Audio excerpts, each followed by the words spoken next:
Hello, everyone, and welcome to the Spurs Up Show, the best Gamecocks podcast on the internet. Today is Tuesday, November the 9th, 2021. Today's show, former Gamecocks football player Alex McGrath joins me. He does each and every single Tuesday to help break down the Gamecocks' big 40-17 win over the Florida Gators. We also look ahead to this weekend as South Carolina looks to punch their ticket to bowl eligibility when they travel to Columbia, Missouri to take on the Missouri Tigers. Guys, all that and much more. Got a packed show here on a Tuesday, and it's all brought to you by our friends over at Upstate Movers Group. Guys, Upstate Movers Group, superior moving service. They bring care and attention the companies can't offer because they're just too busy maintaining trucks and profiting off of them instead of focusing on service. Guys, service is what separates Upstate Movers Group from the competition. They're not a trucking company, they're a moving services company, and they're also employee-owned co-op. Their movers are paid twice the industry average, and everyone on the crew is invested in your success. They have dedicated professional crew members, and they also offer black glove service. They offer end-to-end packing services,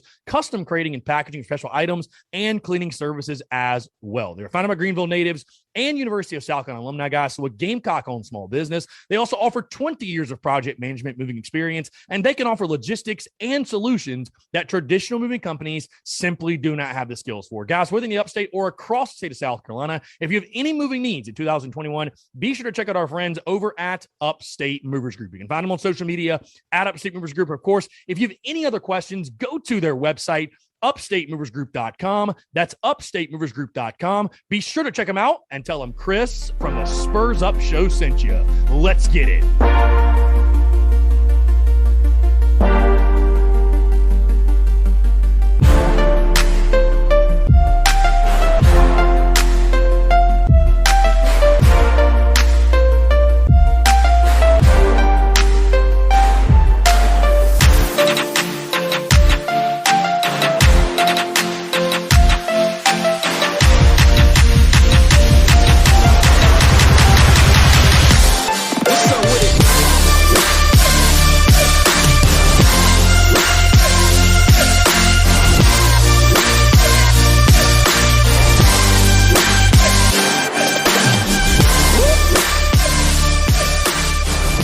Joining us in the Spurs Up Show, he does each and every single Tuesday, former Gamecocks football player Alex McGrath. Alex, going to help me break down what was a magical, incredible, and a little bit shocking night at Willie B on Saturday as the Gamecocks absolutely dominate the Florida Gators in all three phases, start to finish. Final score, South Carolina 40, Florida 17. Again, we have got a lot to discuss, a lot to dive into. Arguably, I'd say, Alex, our most fun show we've probably done since the beginning of the season. But first things first, my friend, appreciate you doing this as always. How was your weekend, which outside of the obvious, which was Saturday night?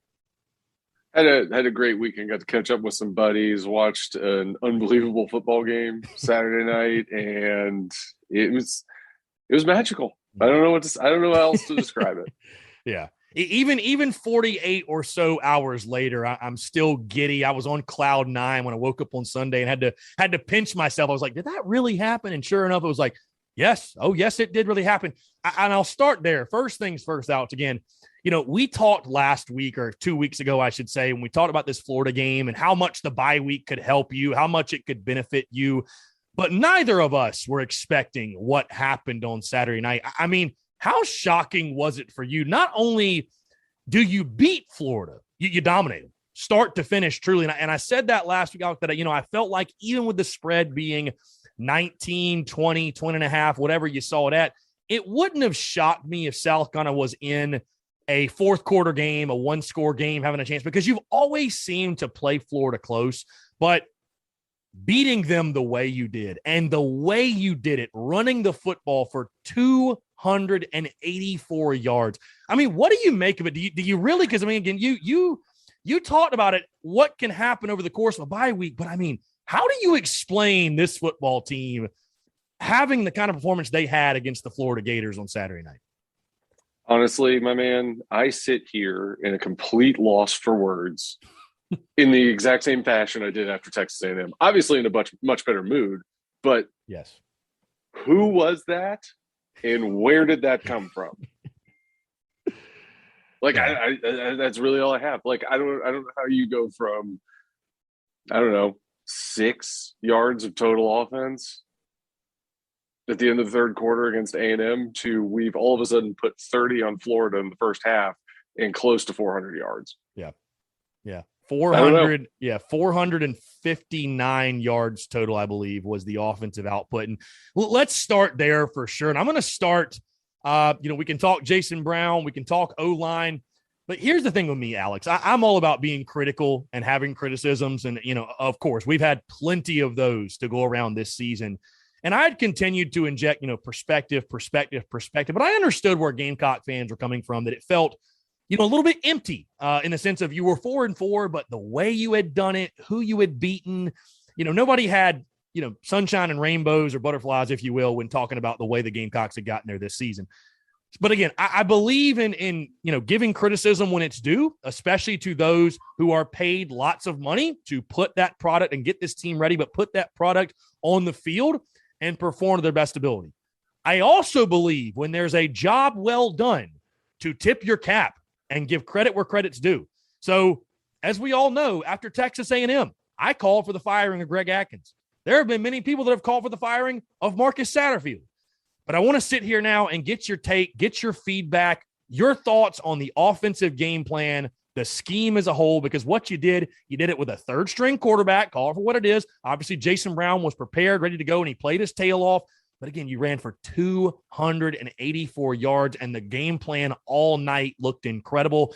Your thoughts on the overall play calling? Obviously, the execution was much better. You just bullied them up front. But again, I feel like it's important we sit here. And does this mean that Salcon in the long run doesn't need to move on from Marcus Satterfield or Atkins? I don't know. You know what I mean? Those decisions will be made in the postseason. And again, this is not to say that all of a sudden Marcus Satterfield is the greatest offensive coordinator of all time, but we've spent all year dogging this guy. I think, Alex, it's really important we sit here on this Tuesday and again, give credit where credit's due. And that's to Marcus Satterfield, Greg Atkins, and this entire offensive staff for the output that we saw against Florida. Oh, for sure. And, first and foremost, tip of the cap, as you said, to Jason Brown, who stepped in out of relative obscurity and just put on the greatest performance we've seen from a quarterback this season. It's just unbelievable. And it's like, watching going to Greg Atkins and Satterfield, okay, so, all right, we did it. It looks like we finally played to our fullest potential. Or, maybe that's not our fullest potential. Maybe there's another level that we can hit with that. But, going forward, so, we go to Missouri this weekend. Can you replicate that? Was this an aberration or can you replicate that? And if you can replicate that, both of those guys are 100% safe.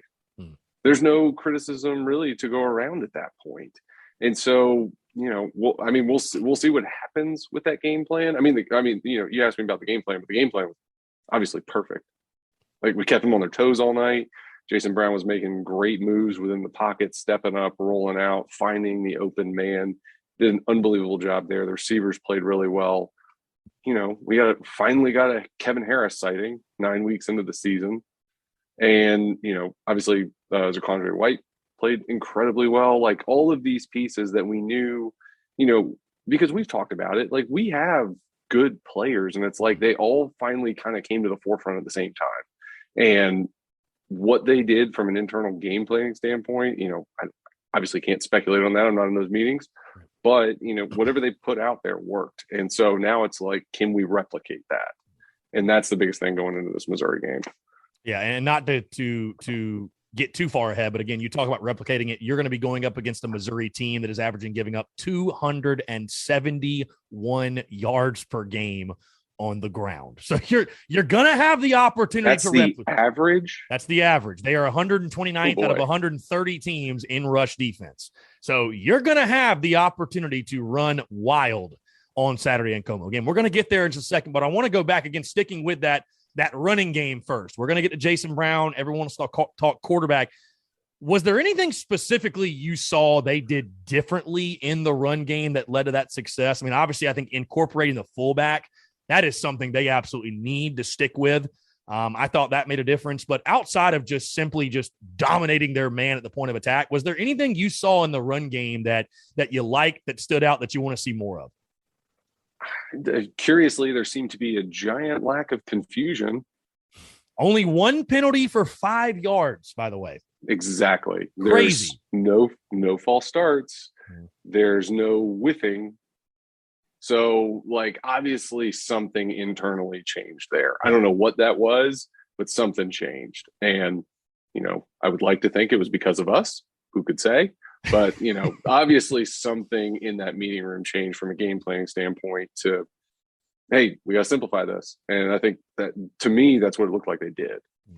To your point, you're running a fullback in there now. So now you've got one extra man to be blocking. So now you're not having to pull as much. Now you're not having to make line calls nearly as frequently. So you simplify that down. You allow them to not be thinking going through the snap count like, okay, I just got this call. I need to go do this. It's just like you get up there. You're like, this is my man. That's where I'm going. And that's what it looked like to me. It looked like they had some like conviction out there running that ball. And it's crazy, just Alex, how much better everything looks when the running game is working. And we talked about it all preseason, right? Like that's the strength of this football team. And in games where South Carolina cannot run the ball, they're running for less than 100. They're running for 3.5 yards per carry. You're most likely going to struggle offensively, no matter who is under center. But when you have a night like you had against Florida, you run the ball for 284 yards, 6.8 yards per carry. Your two leading rushers, Kevin Harris and Zaquandre White, ran for 8 and 8.5 yards per carry, respectively. Like, if you'd have just told me that stat, if you'd have just told me, hey, just so you know, Carolina's going to run for 284 yards against Florida, I probably would have put the chances at winning pretty high. Yeah. For sure. That's pretty good. Run the ball, stop the run, no matter how much football changes. That seems to be a key recipe for success. But of course, we got to talk quarterback. What Jason Brown did again. And, I've put out some apology letters, if you will, and made my amends with Jason Brown because I doubted the kid. Even going in the game Saturday night, I picked the Gators to win by 21. And I don't think my prediction was that outlandish based off everything we saw. But, Jason Brown, what I expected or what I hoped from him, Alex, I was sitting there at the tailgate talking to my buddy, and I just said, if he can just go out there, don't turn the football over, don't make any costly mistakes, don't play us out of the ball game, give us a chance to win. That's all I wanted. I was keeping my expectations very realistic. And you look at his stat line, 14 of 24, 175 yards, 2 touchdowns. Again, he protected the football, didn't throw a pick. But the thing that really jumps out to you, because those aren't like gaudy numbers or anything, but you mentioned it, man, his mobility, his escapability, his overall pocket awareness. Because on a lot of those big plays, the one that really sticks out is really 2 plays. The touchdown to Josh Vann, which Florida, I guess, just forgot he existed, didn't cover him. Yeah. I don't know what that was about. That one where he steps up in the pocket and rolls out, makes a beautiful throw on the run.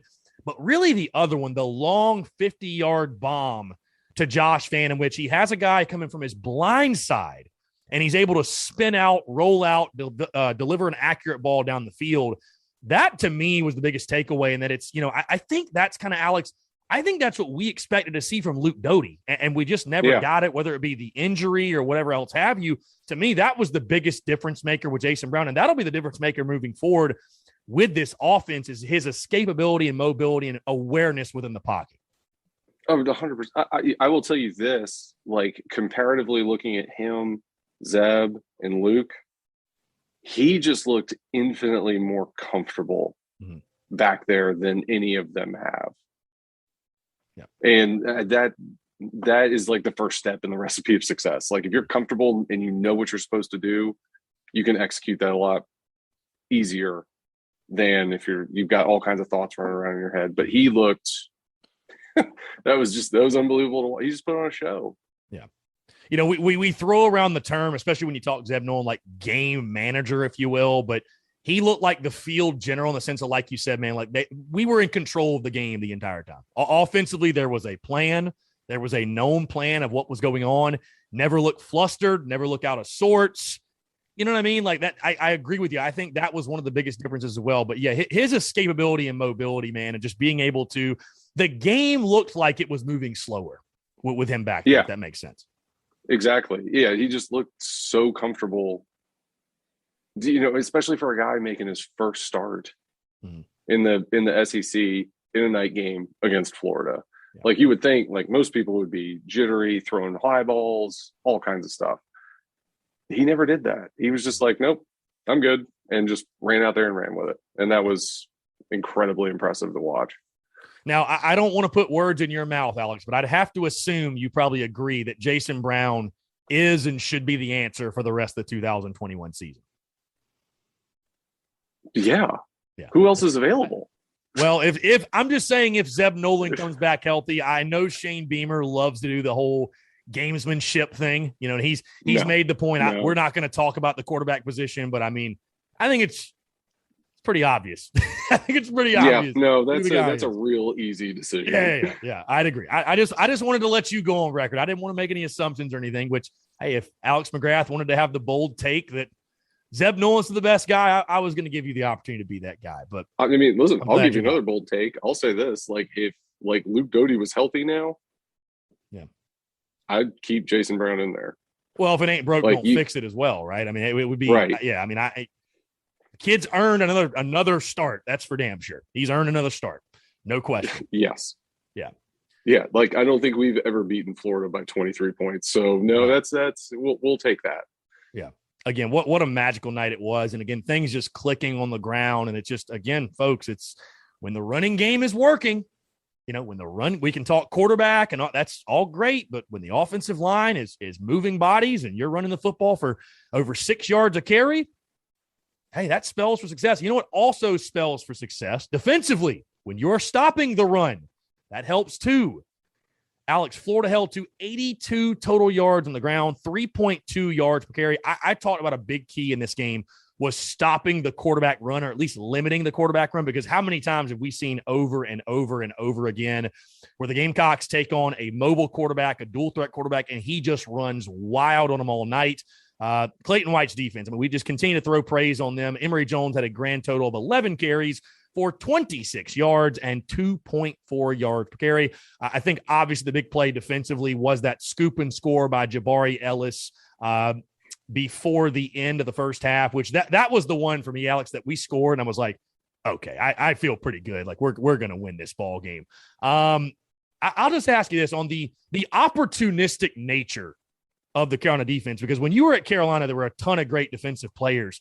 This has got to be like one of the most opportunistic defenses I've ever seen. I mean, how many big plays like that scoop and score? How many big plays have we had like that? I mean, it's incredible. South Carolina is literally leading the conference in takeaways.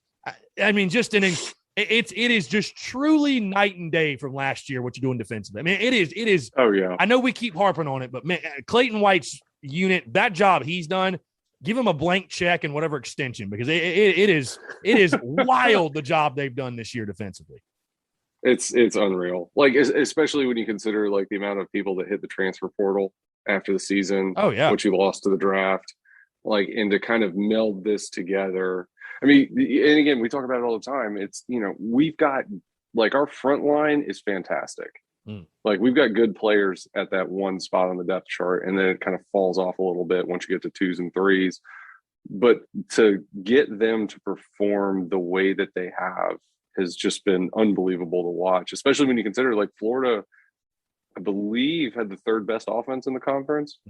Yeah. And to just hold them to 17 points, generate turnovers, hold them to 82 yards on the ground. I mean, it's a magical night. And can you bottle this elixir and keep it with the team for the rest of the season? I really hope so.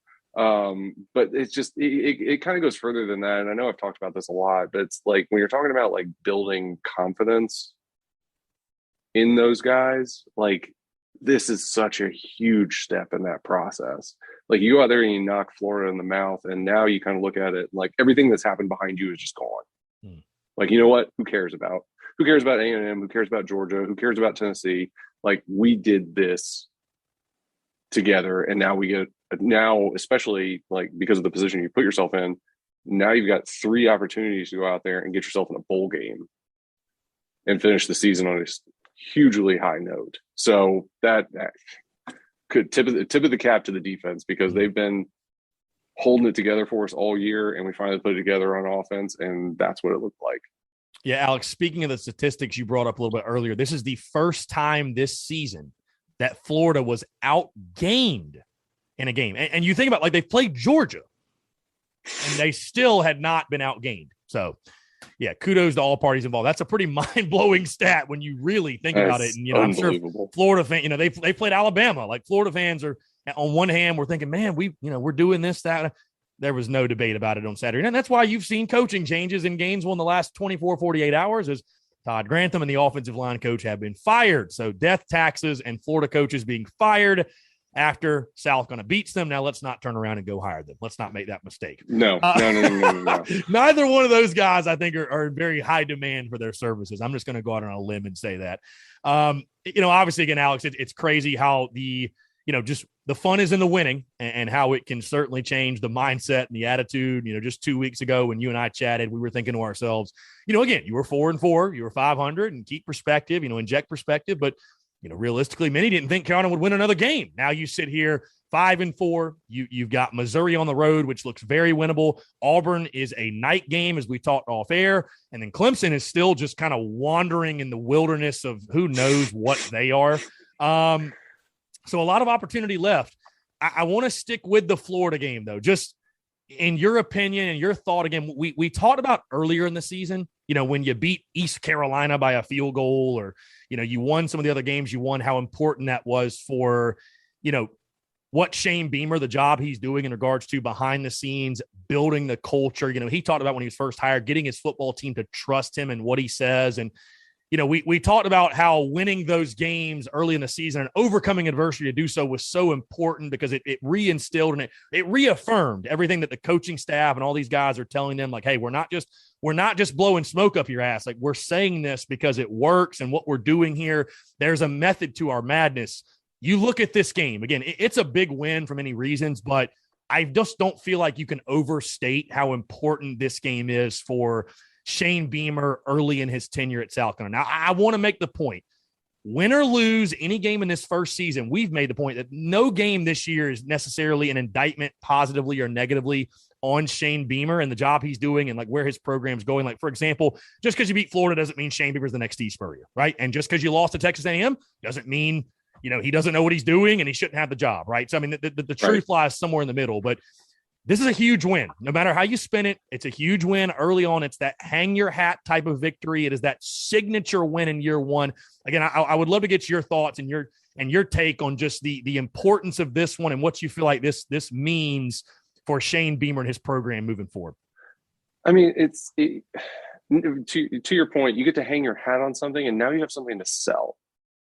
You got to, like, especially for the recruits that were in the building last night and got to see and a raucous environment inside the stadium that was still not even close to entirely full. And so now this is the first block in building momentum to finish out the season in a strong way, which you can still do. We've got winnable games left on the schedule if we can continue to play like that.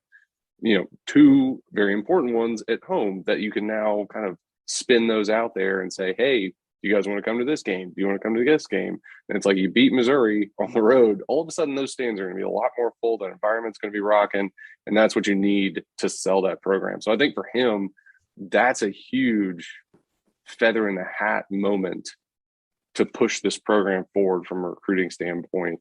And I mean, for him and the guys that are in that locker room, for everything that they have been through for the last 18 months, to finally get your hands on that, and I know it's one game. It doesn't mean anything in the broader context of what the season has been, but for them to get that victory in that fashion over that opponent is huge for everybody. Like it just like finally that release of like we put all of this work into this. We've sweated all summer long. We've been getting up at 5 o'clock in the morning to go to these workouts, and to finally have that payoff is so big.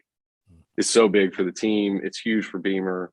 It's huge from a recruiting standpoint. Like now you've got something to sell. You've got people that have seen the stadium just rocking out. Like that's what pushes you forward to that next level. Yeah, and it's a huge win, like you said, of an opponent that historically, I mean, you haven't had a ton of success over. Let's just call it for what it is. And like you said, I think the big thing in recruiting, being able to sell that, and hey, just sell it to your current fan base now, what's going on and what you're building. And it's crazy you mentioned, man, again, you're 5-4. So it's not like, like we were saying, it's not like you just notched your second or third win on Saturday night. And it's like, well, maybe we can just cling to that. But again, it's interesting how this season has gone. And like, it was the most tumultuous feeling 4-4 of all time. And I guess that's going to happen when you beat Vanderbilt by a single point, a single digit. But, to now all of a sudden be 5-4, getting to a bowl game looks very realistic. And obviously getting to postseason play, we talked about in the preseason, just huge for this football team and Shane Beamer and what he's building. And like I said, keeping positive momentum going for sure. It's a very big thing. But moving ahead, looking ahead to this weekend now, the team you will take on, the Missouri Tigers in Como, a 4:00 kickoff. And like I said, Alex, you're going to have a great opportunity to notch that 6th win because the Tigers' issues defensively, that has been the big thing. Will Connor Bazelak, their quarterback, even be available? You've got a real opportunity to notch that 6th win and keep positive momentum going. I want to ask you this because I get this question a lot. I got it in the preseason, and I'm certainly getting it now. There are many Gamecock fans who have PTSD, and what they have PTSD from specifically is time and time again over the years, they have seen a Gamecocks team, and I don't know how much it really happened when you were there, but everybody goes back to 2010 Alabama, right? You beat Alabama, you're on the mountaintop, and then you go to Kentucky the next weekend and you just lay an egg and you lose. And the question I get is, Chris, how do you avoid that? How is that avoided? And I'd love to hear again from your perspective, your vantage point, like how we obviously want to see this team get a W. It's a game, I'm sure you saw the Vegas spread. You opened as a 3-point underdog, which was a little surprising to me. That's already come down to 1, though. So, the game is basically a pick 'em on the road. How does this team avoid a letdown? You got such a big win, people patting you on the back. Hey, we know college football is so week to week, right? Just 2 weeks ago, fire everybody. Everybody's terrible. The players are awful. Now this week, oh my God, we have the greatest coaches in the world. Our players are great. Jason Brown should get the Heisman Trophy, this, that, whatever. How does this team avoid a letdown en route to notching its 6th win and gaining bowl eligibility on Saturday? So the biggest thing, to me, is not letting the guys get caught up in their Twitter mentions and just all the positive press that's going to come their way and thinking oh, we've got Missouri this week, we can kind of relax. You have to so it's I think it's more motivational than anything else. It's like the coaches just have to stay on top of them. It's not like, hey, we did a great thing last week, we're going to lighten up on you a little bit this week. It's like you almost have to come out harder on them than you were before, if that makes any sense, and just not let them get kind of caught up in that hype that just happened, to your point, 48 hours ago. So it's being able to keep them in that line, which admittedly between 18 and 22-year-olds can be very, very difficult, which is why you get so many of those Jekyll and Hyde performances. And so it's kind of like what Nick Saban does, right? Like, the man has no emotion when they just steamroll opponents week after week. And so that constant edge, I think, is something you have to keep as a coaching staff to make sure you're directing them in the right places. And that's not something, Alex, I'll make the point. I don't worry about that going into this weekend. I just think that, yes, the win over Florida was great. Don't get me wrong, but you're 5-4. You haven't accomplished, call it what it is. You haven't accomplished anything. You know what I mean? So I think this game, honestly, against Mizzou, though, Alex, again, you got 3 more to play, and there's a whole newfound optimism and outlook on the rest of the season. This one is pivotal. This one is pivotal just to keep positive momentum going. And you're not playing Auburn. You're not playing in a rivalry game against Clemson. You're playing a Missouri team that you should realistically, I think when we look at this game, it's like South Carolina should win. I was thinking that before the Florida game even happened, that, hey, this is a game that Missouri's not very good. They're getting steamrolled. You just mentioned they're getting steamrolled by people. Granted, Georgia's beating the hell out of everybody, but 43-6. They lost to Georgia over the weekend. They're sitting at 4-5 raw, 1-4 in the conference. They basically lost to all the teams you lost. They lost 62-24 to Tennessee. They lost to Kentucky. They lost to A&M. They beat Vandy 37-28. I guess if you take any solace in that, but this is an extremely winnable game. And I think it is one that, for this football team, this fan base, all parties involved, going to Missouri and building off of what you did against Florida. Don't revert back to what you did before then. Don't revert back to 3 yards per carry. I think it's really important to go to Como and really build on that, against a team that everybody has run the ball against, 271 yards per game. I think it's a pivotal, Alex, to, again, build on that performance en route to a victory on Saturday. 100%. And that's the whole thing is you got to be able to keep that mental edge after a huge win like that. And so if you can do that, you can roll through them. Think about what that looks like coming into Auburn. Oh, yeah. Dude, and you mentioned Willie B. I was just thinking that you get the win over Mizzou. I don't care if you won by a point, by the way. Getting to bowl eligibility is all I care about. You get the win, Williams-Brice will be jumping for the Auburn game. No question. For that 7 p.m. kick, everybody gets nice and lubricated. Mike Bobo's return to Cola, yeah, it's going to be pretty fired up. So I would say so, yes. So that is going to be quite the scene. Almost no matter what, but it would be infinitely better. Oh, for sure. If you're bowl eligible, you just beat Missouri on the road. Boom. Let's get to Auburn, see what happens. It's crazy, Alex. Like I said, what winning can do. What winning can do when your team goes out there and you really, again, I think you made a point earlier, but really you feel like finally hits their potential, if you will, especially in the run game, what we kind of hoped for and expected. It's just wild what winning can do and how it can change the attitude. But certainly that's what's happened. South Carolina now sits 5-4. And I mentioned this point last week, Alex, late in the week. They remember November. So for all the turmoil, for all the ups and downs, the roller coaster ride that has been, was in this season, you go 3-1 in November, all of a sudden, all is well. All is well. And it's just a whole new look, optimism, and going into a bowl game. And hey, God forbid you can win that one. I mean, who can forget 2006 when, Steve Spurrier beat Houston Liberty Bowl? And I mean, I thought that was a huge win for the program. It's just, I think Spurrier used to talk about it. When you can win a bowl game, man, it just completely changes your off-season workouts and your summer workouts and just everything within your football team, your program is a positive thing for sure. Alex, this has been a pleasure. And again, when you win, it's a lot of fun. Last thing before I get you out of here, because there were many to me, but most surprising thing from Saturday night, 284 yards rushing, Jason Brown doing what he did, 1 penalty, God forbid. The score, I mean, what to you when you look at that game, what stands out as wow, that surprised me more than anything? I mean, if I was going to pick one of those things, I think it would 100% be the rushing. I really can't undersell, however. I don't know who that was or where that came from, because we beat East Carolina by a second field goal, struggled with Troy, got our doors blown off at Tennessee, A&M, Georgia, without any semblance of an offense whatsoever. We roll into the Florida game, 20.5-point dogs, and beat them by 23, rushing for 284 yards, 200-yard rushers, third-string quarterback puts on a show. 2 100-yard rushers. Your leading rusher coming in that game Saturday, I think he had less rushing yards on the season than you had as a team Saturday night.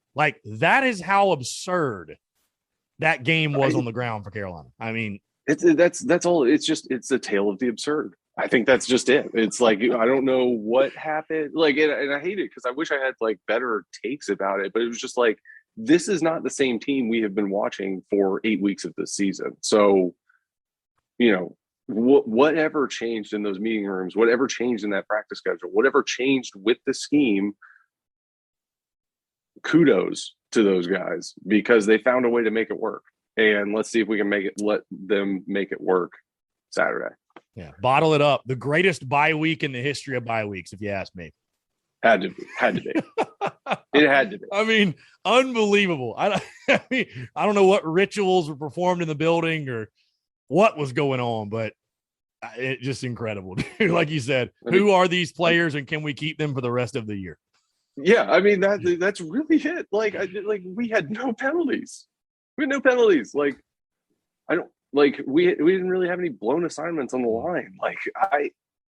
All the stuff that has wrecked us all season long was just gone. in an instant, seemingly like out of nowhere. And then you like get into that situation. It's like you start rolling. Like the defense kind of has done the same thing every week so far, right? I mean, certainly, like, you look at Georgia, Tennessee, A&M, like, when the offense is putting you in bad spots, there's only so much you can do. But, from them, like, they played kind of the way they've been playing all year. They're super opportunistic. We've got a good scheme out there. The defensive line is going to do their job. And then, like, you couple that with, an offense that has a pulse to it, and way more than a pulse to it, I would say, on Saturday. And it's like, oh, this is what it could be. And fingers crossed we keep it going. Yeah. The fun is in the winning, and it's also fun to watch Florida squirm after we kick their ass, and now Dan Mullen's on the hot seat, and coaches are getting fired. It's just great. But hey, guess what? Dan Mullen, if he gets fired, his buyout's $12 million. So the real MVP in all this is college football head coach agents that just continue to rake in money if their clients suck. So whatever. Yeah. It is what tip of the cap to Jimmy Sexton. Tip of the cap to Jimmy Sexton. That man is the real legend in all of this, for sure.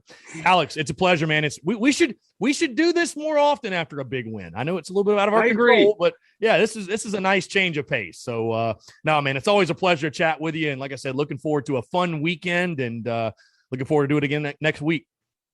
That sounds good, buddy. Alex, again, he's Alex McGrath. I'm Chris Wiltz. We appreciate you guys tuning in, and we'll catch you next time on another episode of the Spurs Up Show.